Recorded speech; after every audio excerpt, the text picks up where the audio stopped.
my name is Nikita Bergman. Today I will be talking to you about the RMS Titanic and the RMS Titanic II. I will be giving a brief speech on the historical event of the sinking of the RMS Titanic and how there is going to be a new one they are making now and how that has had a historical impact on us prior to 1912 and how we have become so technologically advanced today.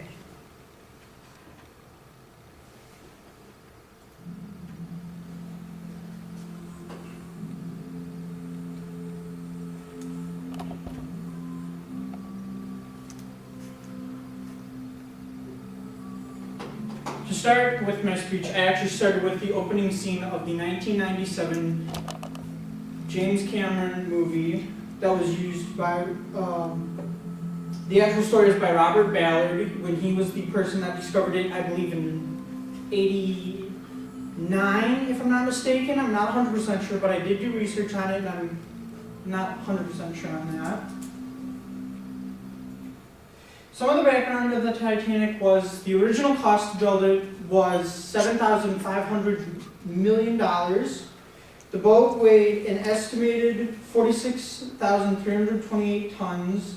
That's the gross registered tonnage. It was 882 feet long, meaning that it was distance-wise. The 31st of March, 1909, the actual date on which the keel was laid, which, let me show you something real quick. The keel of the boat, as some might not know what the keel of a boat is if you look at a boat, the bottom line of the boat is actually where the keel of the boat is. So, and then that would be a model I've made. Now you gotta switch back to the computer though.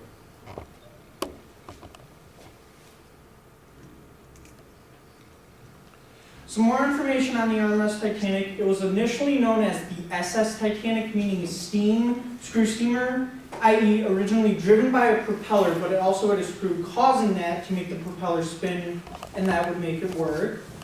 15 watertight bulkheads, as you can tell in the picture. The first 4 would have been the first 5 would have been the damaged compartments of the boat. There were 15 total, and they only went high as E-deck. So any water that would go over further into the decks would have caused it to sink faster. Use the pointer too, if you're gonna show us.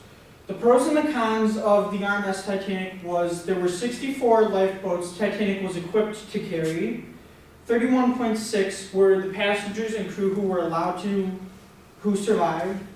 61% of those people in first class who survived, 42% in second class survived, and 24% out of the 1,500 people survived. The cons of it were that she originally, when she was made, only carried 20 lifeboats. 53.4% could have survived given the number of spaces on the actual lifeboats. And then 68% of the people on board, passengers and crew, were lost in the disaster.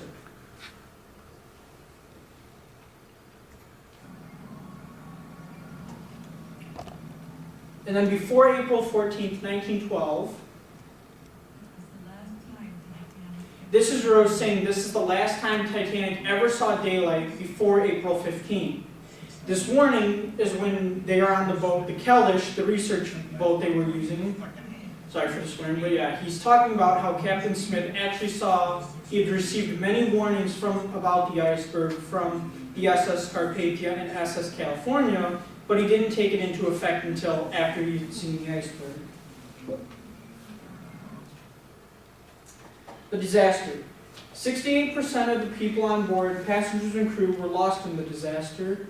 The actual number of ice warnings he received prior to hitting that was 6. The number of forward compartments, as I showed in the picture prior, the first 4 were actually flooded, saying that it could not sink originally with those first 4 flooded. The number of forward compartments that were ruptured in the collision, as it struck the iceberg, it struck the first 6 compartments. 400 miles or 640 kilometers, the ship's distance from land when it hit the iceberg and was struck. 160 minutes, actually it took 2 hours and 40 minutes for the whole Titanic to sink. A spooky fact about this was 14 years prior to the Titanic sinking, an American author, Morgan Robertson, wrote a book called A Night to Remember, about a British liner called Titan. While on her maiden voyage in April, strikes an iceberg as well in the North Atlantic, resulting in the loss of passenger and crew. Which also is funny because that book that he has not originally written, but I have a copy of the book called A Night to Remember that was written by Walter Lord, one of the persons that actually took the book that was from the original Morgan Robertson and wrote it into a book today.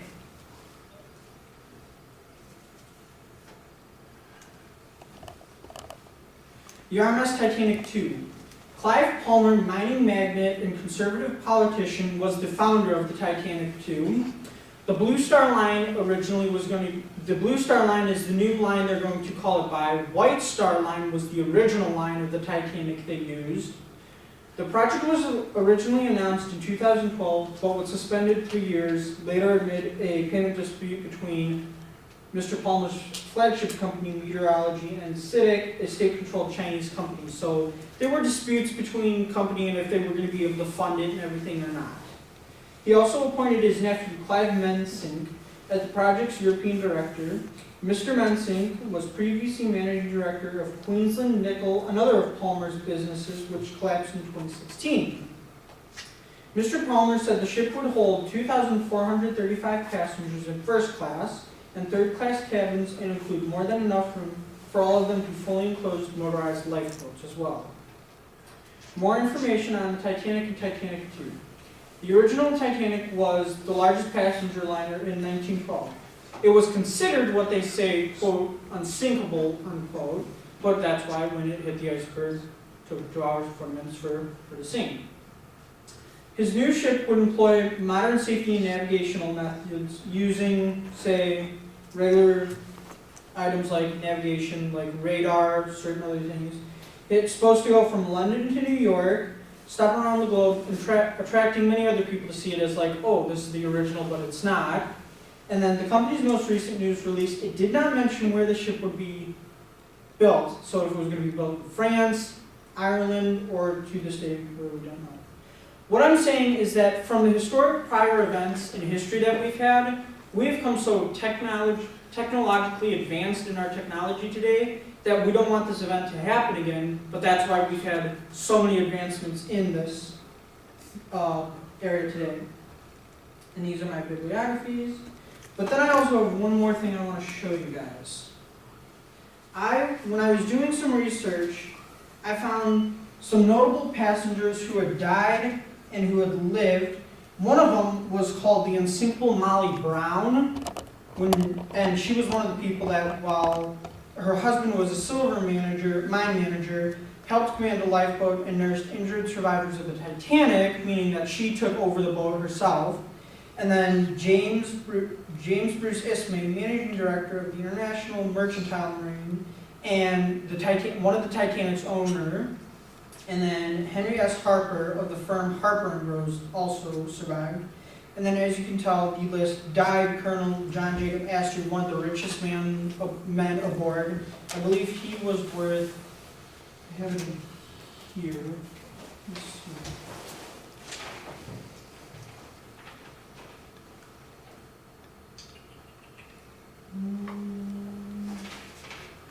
He was worth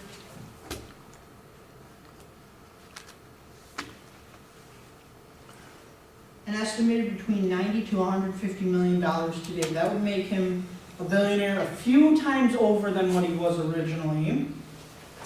And I also have the timeline of the events when she sank as well, starting at 9 o'clock, going through the hours. I'm not going to read all that, but it talks about how the events happened of it, and then also more of them leading up to 2:20 a.m. in the morning when she finally went under the ocean, and that's where she lays to this very day, at the bottom of the Atlantic. Thank you.